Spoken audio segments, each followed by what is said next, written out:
Surely the anti-Semitic points of the program promulgated in the Munich Beer Hall on the evening of February 24, 1920, constituted a dire warning. The Jews were to be denied office and even citizenship in Germany, and excluded from the press. All who had entered the Reich after August 2, 1914, were to be expelled. A good many paragraphs of the party program were obviously merely a demagogic appeal to the mood of the lower classes at a time when they were in bad straits, and were sympathetic to radical and even socialist slogans. Point 11, for example, demanded abolition of incomes unearned by work. Point 12, the nationalization of trusts. Point 13, the sharing with the state of profits from large industry. Point 14, the abolishing of land rents and speculation in land. Point 18 demanded the death penalty for traitors, usurers, and profiteers. And Point 16, calling for the maintenance of a sound middle class, insisted on the communalization of department stores and their lease at cheap rates to small traders. These demands had been put in at the insistence of Drexler and Feder, who apparently really believed in the socialism of National Socialism. They were the ideas which Hitler was to find embarrassing when the big industrialists and landlords began to pour money into the party coffers, and of course nothing was ever done about them. There were finally 2 points of the program which Hitler would carry out as soon as he became Chancellor. Point 2 demanded the abrogation of the treaties of Versailles and Saint-Germain. The last point, number 25, insisted on the creation of a strong central power of the state.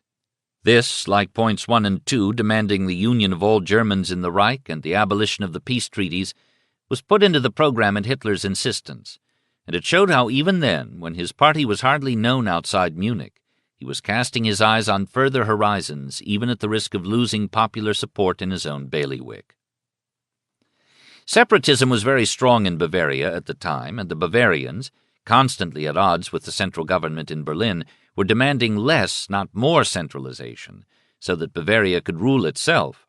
In fact, this was what it was doing at the moment. Berlin's writ had very little authority in the States. Hitler was looking ahead for power not only in Bavaria, but eventually in the Reich, and to hold and exercise that power, a dictatorial regime such as he had already envisaged needed to constitute itself as a strong, centralized authority, doing away with the semi-autonomous states which under the Weimar Republic, as under the Hohenzollern Empire, enjoyed their own parliaments and governments. One of his first acts after January 30th, 1933, was to swiftly carry out this final point in the party's program, which so few had noticed or taken seriously. No one could say he had not given ample warning in writing from the very beginning. Inflammatory oratory and a radical catch-all program, important as they were for a fledgling party out to attract attention and recruit mass support, were not enough, and Hitler now turned his attention to providing more, much more. The first signs of his peculiar genius began to appear and make themselves felt.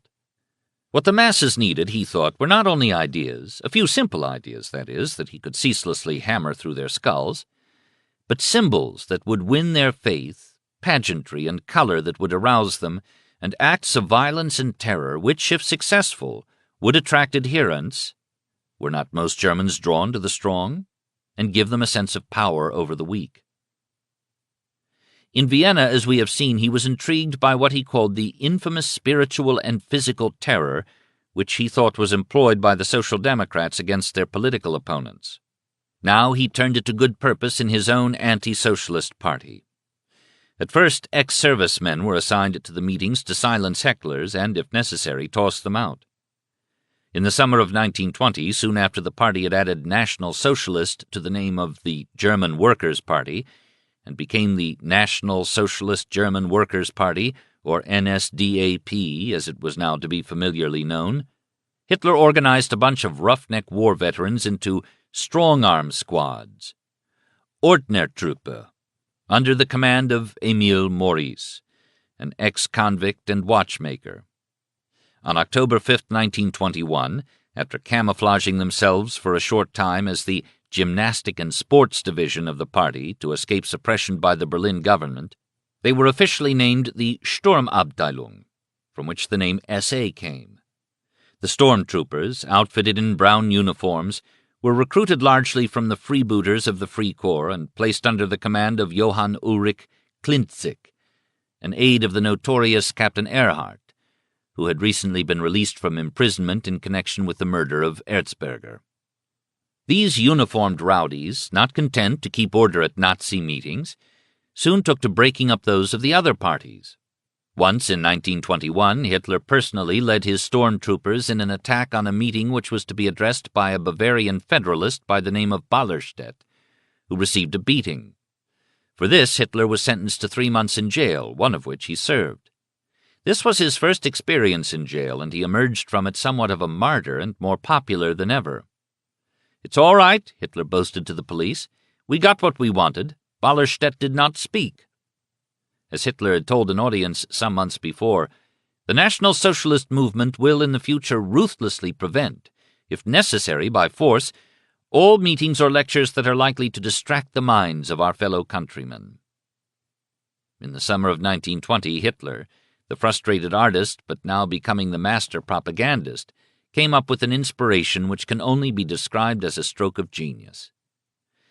What the party lacked, he saw, was an emblem, a flag, a symbol, which would express what the new organization stood for and appeal to the imagination of the masses, who, as Hitler reasoned, must have some striking banner to follow and to fight under. After much thought and innumerable attempts at various designs, he hit upon a flag with a red background, and in the middle a white disc on which was imprinted a black swastika. The hooked cross, the Hakenkreuz, of the swastika, borrowed though it was from more ancient times, was to become a mighty and frightening symbol of the Nazi Party and ultimately of Nazi Germany. Whence Hitler got the idea of using it for both the flag and the insignia of the party he does not say in a lengthy dissertation on the subject in Mein Kampf. The Hakenkreuz is as old, almost as man on the planet. It has been found in the ruins of Troy and of Egypt and China. I myself have seen it in ancient Hindu and Buddhist relics in India. In more recent times, it showed up as an official emblem in such Baltic states as Estonia and Finland, where the men of the German Free Corps saw it during the fighting of 1918 to 1919. The Erhard Brigade had it painted on their steel helmets when they entered Berlin during the Kapp Putsch in 1920. Hitler had undoubtedly seen it in Austria in the emblems of one or the other anti-Semitic parties, and perhaps he was struck by it when the Erhard Brigade came to Munich. He says that numerous designs suggested to him by party members invariably included a swastika, and that a dentist from Sternberg actually delivered a design for a flag that was not bad at all and quite close to my own. For the colors, Hitler had of course rejected the black, red, and gold of the hated Weimar Republic.